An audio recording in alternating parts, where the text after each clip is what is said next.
All right, ladies and gentlemen, welcome back to the channel. We're talking about the Chicago Bears in tonight's video. Less than a week away, Chicago's going to be taking on the Tennessee Titans, week one of the regular season. Everybody is hyped, whether you are a Bears fan, whether you're from the Chicagoland area, or you're just in general an NFL fan. And because this is a week leading up to the NFL season, we keep seeing hot takes. I keep seeing Caleb Williams' name being mentioned in the MVP conversation. We got one from Dominique Foxworth saying Caleb Williams will win MVP of the whole league. And then I just saw an article on The Athletic from Mike Jones saying Caleb Williams, his hot take was plays at an MVP level. I want to give you, before we get in, we're not talking about Caleb Williams and winning MVP in today's video, but what I will say is my hot take for the Bears season this upcoming year is going to be Rome Odunze being wide receiver number one. I just think Keenan Allen's a beast, and he's extremely reliable, and he's probably going to be, another 1,000-yard season from him. DJ Moore, by far, talent-wise, the best wide receiver in the Bears locker room, but I don't know what it is, man. Caleb Williams and Rome Odunze, I just think they have this connection already, both being rookies. We saw it in the preseason last game. I'm just really excited. I think Rome Odunze, could actually have a 1,300, 1,400 receiving yard season for the Chicago Bears this upcoming season. But before we get any further into tonight's video, if you guys enjoy it, be sure to hit that like button, hit that sub button for daily Bears and NFL content. Try and get this video to 100 likes. That would mean the absolute world to me. So, Caleb Williams, MVP season.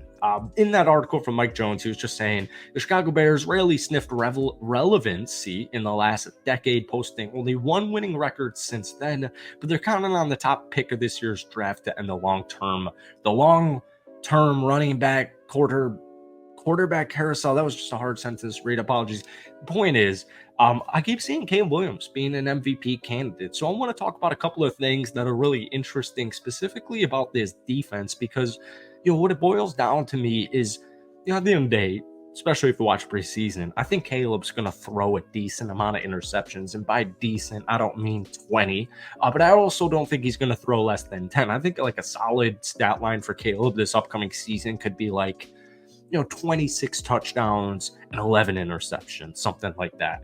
And to be honest with you, if Caleb Williams throws for over 25 touchdown passes and keeps that interception number below, like, I would say 15, especially looking at the first half of the schedule, because you don't have divisional opponents until the second half of the season. So you're hoping Chicago is like, a game or two above 500 before divisional play. And then, he gets his feet wet and then it's time to just show down.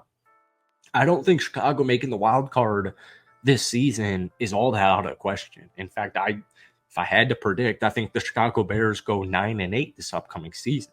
So Kevin Fishbain wrote a really intriguing article about all the experience, all the talent, all of the depth around Caleb Williams. And I saw this stat line, and here's what he had to say. 25 returning takeaways. So here was the excerpt. You hear a lot about returning starters, especially in college football. How about the fact that of the Chicago Bears' 28 takeaways last season, 22 interceptions, 6 fumble recoveries, only 2 new starters are in the mix. So it's the same roster as far as starters go, except Kevin Byard's the new starting safety. And then you have Gervon Dexter. But once again, Gervon had a phenomenal final month of his regular season last year as a rookie coming out of the University of Florida.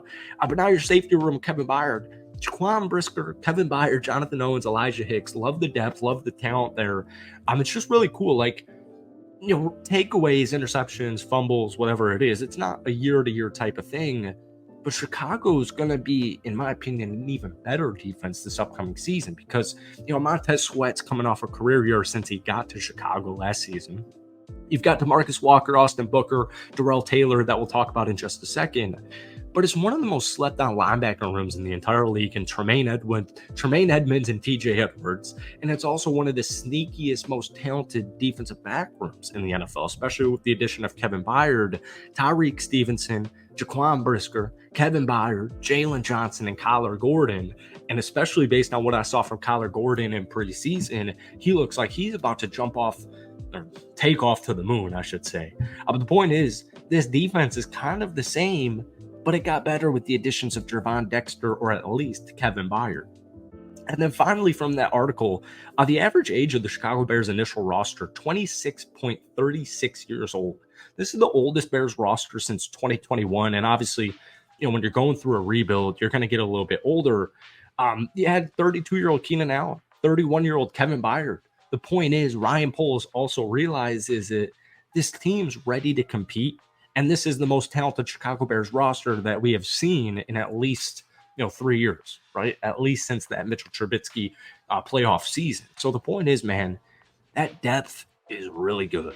And the biggest concern I would think or say people have with the Chicago Bears is offensive line. I would say the offensive line will be good or at least average as long as everybody stays healthy. And I'm talking about dudes specifically like Tevin Jenkins. If Tevin Jenkins can play the entire 17-game regular season, even with the new center and Coleman Shelton, I think the Chicago Bears offensive line is perfectly fine as long as they stay healthy. But you can say that about any positional group in the NFL. Where things get really interesting is the defensive end room, because that's what a lot of people are concerned about. I don't really think that same way. The defensive end group that made the roster, Montez Sweat, DeMarcus Walker returning starters, Darrell Taylor, D'Amico Robinson, Austin Booker, and Daniel Hardy. Now, Austin Booker, we've talked time and time again on this channel because I keep saying I think he's going to be the opposing edge starting rusher on the opposite side of Montez Sweat by the end of the season. But the good news is DeMarcus Walker is going to be able to get the job done. He keeps saying he was injured, or he said he was injured for like all of last season, and he still is adequate. But Austin Booker, 5th round pick, he's going to have a big impact on this Bears defense this upcoming season. He registered 2.5 sacks. Granted, all that did come in that one preseason game, but he was really good in general. PFF credited him with 9 total pressures on just 58 pass rushing opportunities in the preseason. So now I get it. He's a rookie and he's a 5th round rookie, but I know Austin Booker is going to have a nice role on this team this upcoming season. And then one move that took a lot of people by surprise, Bears fans, NFL fans, was acquiring Darrell Taylor from the Seattle Seahawks. He's 27 years old. He does not have too many starts. He's 27 years old, but he missed his entire rookie campaign. But the last 3 years, he's been really solid. Now, since 2021, he's only started 11 games, logging snap shares between 44 and 46% during that span. But 2 years ago with Seattle, 9.5 sacks, 4 forced fumbles. Now, last year, it did take a little bit of a step back. He had 5.5 sacks. But once again, this is a dude who has 11 total starts since 2021. And 2 years ago, he had 9.5 sacks and 4 forced fumbles. And he's a rotational player on this Bears defense. So my point is, offensive line, no concern. Defensive end, no concern. I don't know why the Chicago Bears, as long as Caleb is Caleb, I don't know why they won't win at least 9 football games this upcoming season.